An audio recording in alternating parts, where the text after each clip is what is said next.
kepada yang terhormat Bapak Presiden Republik Indonesia, Pak Jokowi. Juga kepada yang terhormat para wakil rakyat yang duduk di DPR dan DPRD, serta seluruh rakyat Indonesia. Melanjuti pembahasan episode lalu, pada episode 30B ini, kami sampaikan ulasan tentang solusi utang dari Menteri Sri Mulyani, serta investigasi jurnalistik tentang GDP yang selama ini jadi alasan pembenaran untuk terus tambah utang.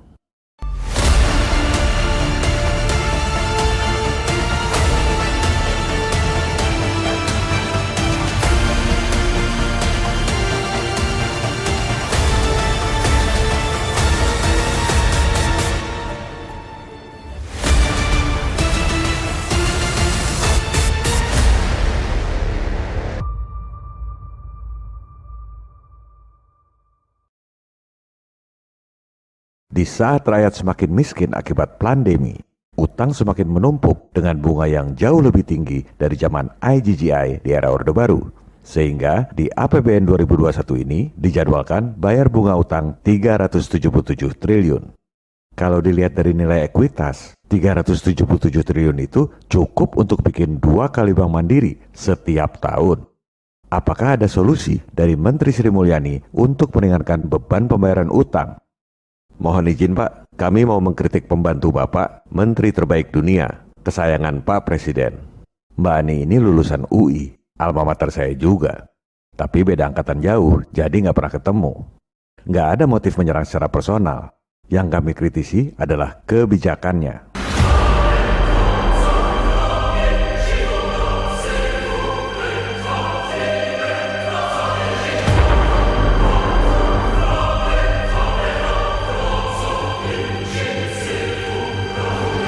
Mbak Ani ini dulu aktivis, kita semua bangga. Tapi setelah masuk dalam lingkungan elit keuangan global, kok jadi hobi ngutang? Bukan cuma negara yang disuruh ngutang, rakyat pun disuruh ngutang oleh Bu Menkeu. Kalau zaman dulu ada gerakan ayo menabung, Bu Menkeu ini justru mencanangkan ayo ngutang. Gak ada yang menyaksikan kecerdasan Bu Menkeu. Yang kami sayangkan adalah keberpihakannya. Dengan uang dan kekuasaan yang begitu besar, elit global ini memang bisa berbuat apa saja. Kalau saya di posisi elit global, saya pun pasti akan berusaha merangkul orang-orang pintar seperti Bu Menteri. Di posisi itu, saya akan mengatakan, Madam Minister, not only that we admire you, we worship you. You deserve the world, so we'll give you the best thing you could possibly imagine. Our world. If I had to choose between breathing and supporting you, I would use my last breath to say, I support you all the way. We'll do everything in our power to support you, to help your country, to make Indonesia great again. So, Madam Minister, please don't hesitate. Anytime you need utang, just call my name and I'll be there. Just call my name, and I'll be there.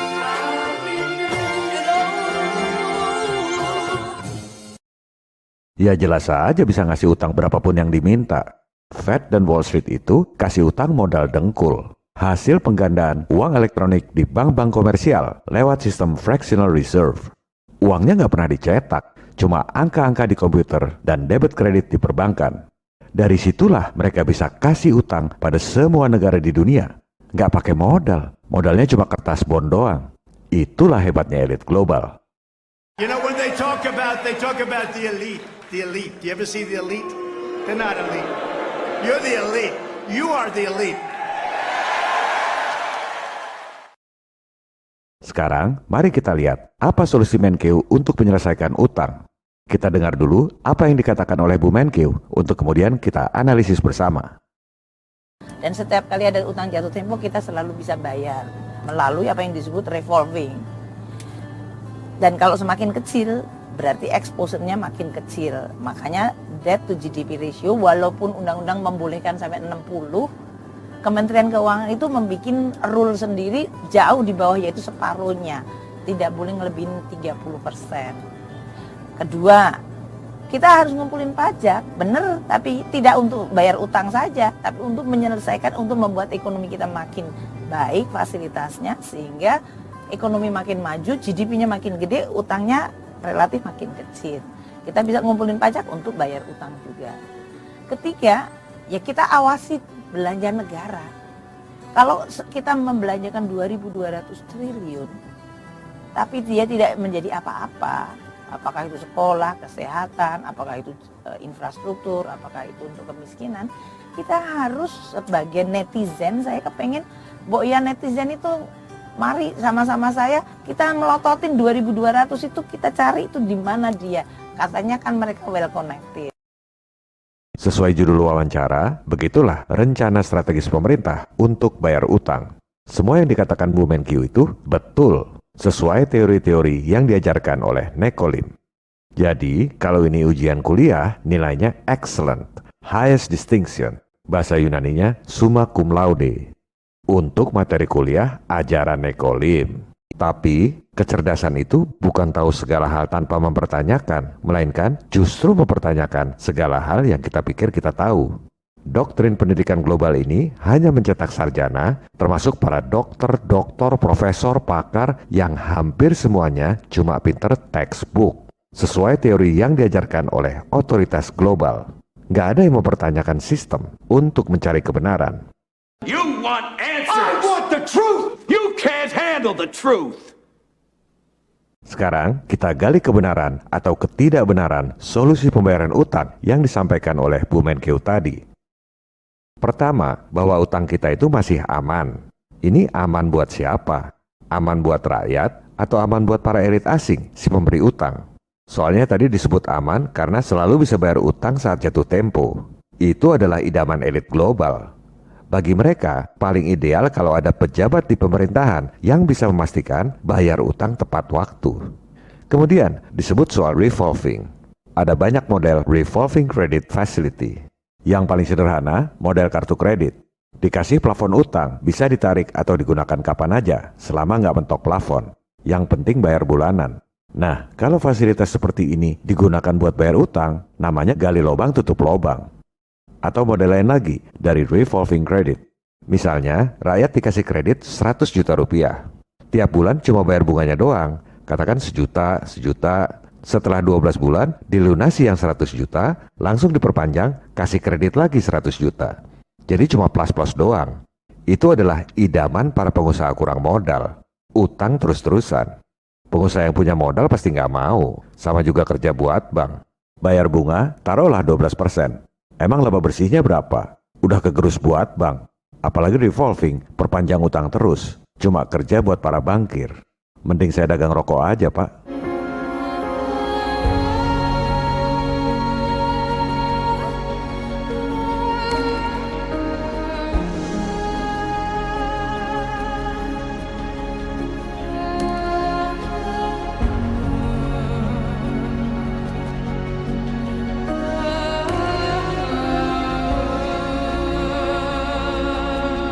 Kenapa elit global kasih fasilitas revolving? Karena mereka memang nggak ngincar pengembalian utang pokoknya. Orang itu hasil penggandaan uang elektronik di perbankan, duit siluman. Yang mereka incar adalah pembayaran bunganya. Itu yang masuk kantong mereka, 373 triliun per tahun.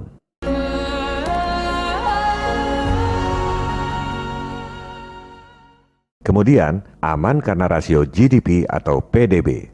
Nah, ini sesuai dengan judul episode kita. Itulah alasan yang diajarkan oleh Nekolim lewat teori-teori di sekolah. Katanya kalau ngomong harus pakai data.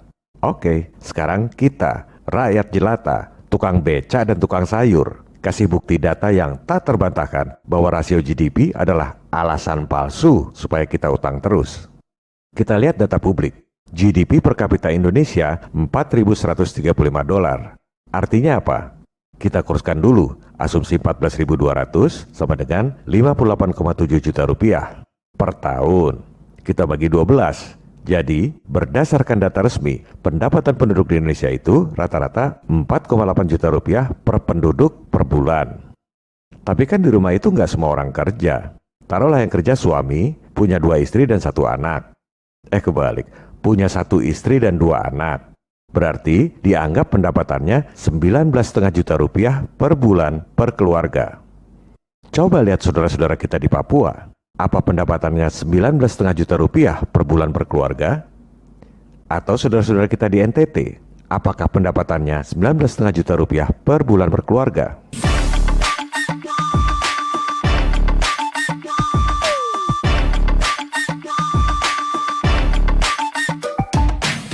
Karena dalam GDP itu, pendapatan perusahaan-perusahaan asing dianggap sebagai pendapatan domestik. Jadi kelihatannya bagus, padahal yang nikmati bukan orang Indonesia. Inilah akal-akalan Nekolim. Contohnya ya perusahaan-perusahaan asing seperti Freeport itu. Tahun 1967, alasannya untuk meningkatkan GDP.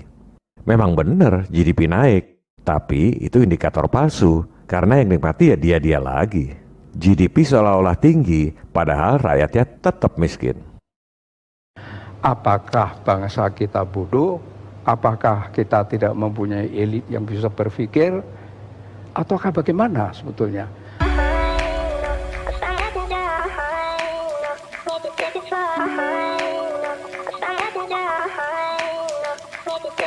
Bahwa Indonesia itu memang direkayasa, memang di-engineer oleh kekuatan asing untuk menjadi terpuruk, untuk menjadi bangkrut. Sejak tahun 1967, bulan November 1967 diadakan konferensi di Jenewa, diprakarsai dan dibiayai oleh Time Life Corporation. Di sana delegasi Indonesia dipimpin oleh Pak Sultan Hamengkubuwono ke-9 dan Pak Adam Malik. Mereka adalah pimpinan yang tertinggi untuk kalau tidak mereka tidak mau bicara. Tetapi di bawahnya itu kan tim ekonomi, karena yang dibicarakan ekonomi itu lengkap sekali. Yeah. Wijoyo, Didi Sastro, Muhammad Sabti, Subroto, Emil, semuanya lengkap dan sudah menteri semua. Tetapi counterpartnya tidak ada menterinya.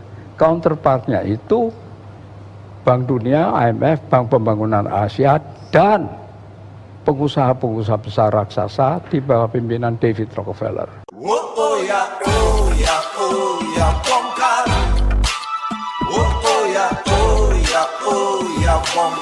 Peran CIA.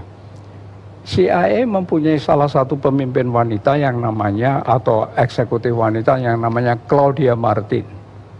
Claudia Martin memberi perintah kepada John Perkins, seorang pegawai dari perusahaan swasta di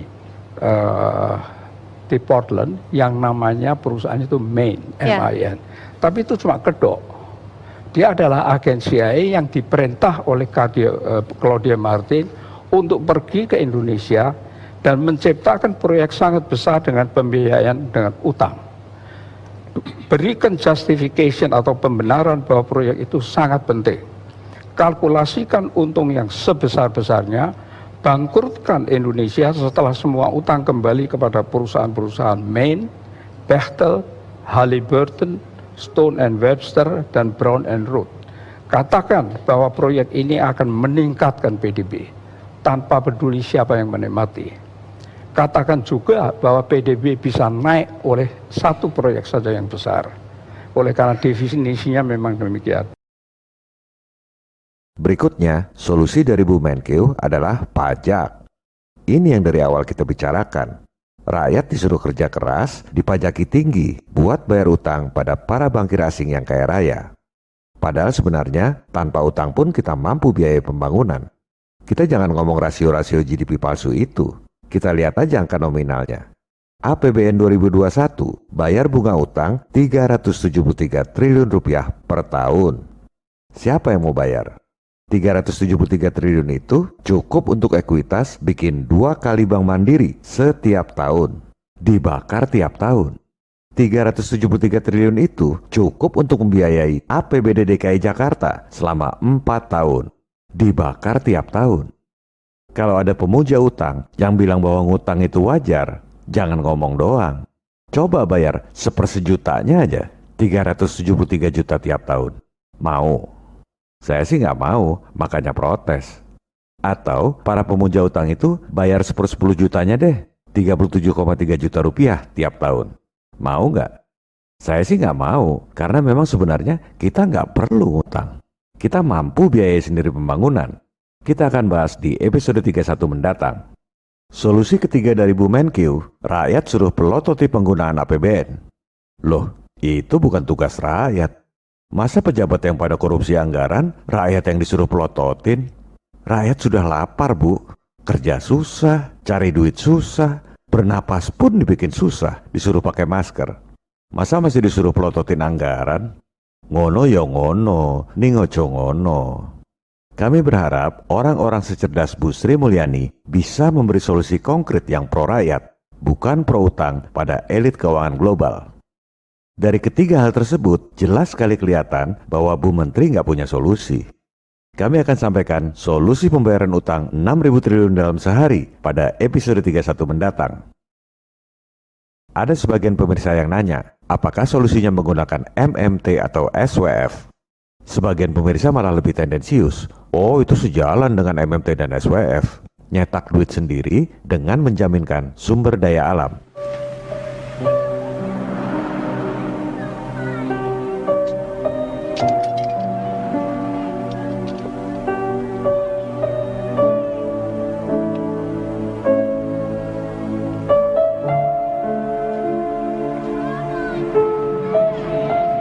Saya sebenarnya nggak suka menanggapi komentar, tapi karena dikira sama, padahal secara prinsip sangat berbeda, saya merasa perlu untuk meluruskannya.